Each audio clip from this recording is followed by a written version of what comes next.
Hi, I'm Jeff Nobles. I'm here to tell you about the most memorable moment in my life.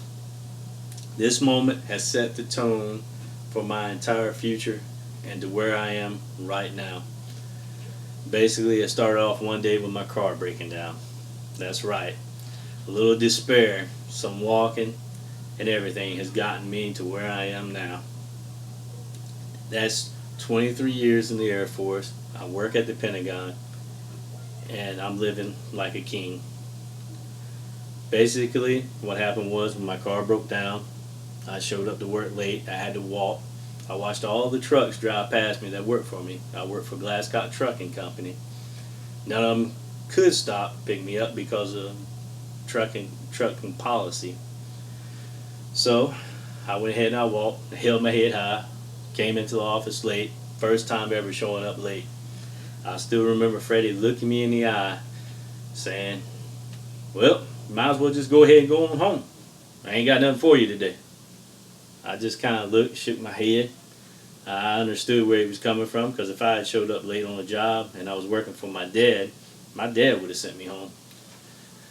So I called my mom. I asked her to come get me.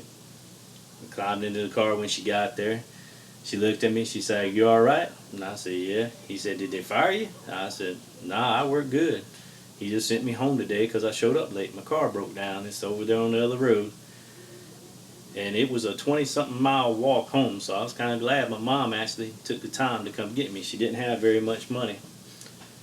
So I, I rode with my mom on the way back to her house. And I said, "Mom, I need to borrow your car."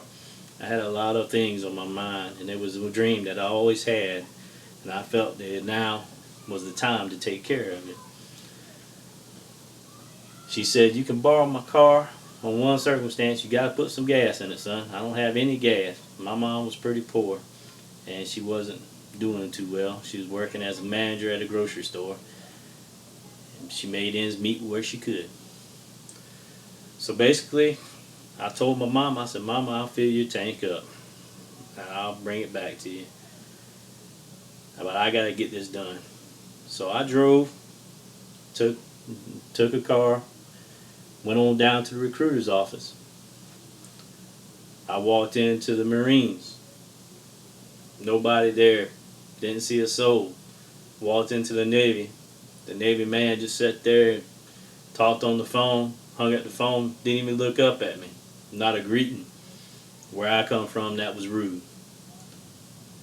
So I walked into the next office, the Army office, and they were out to lunch too. The recruiters weren't there.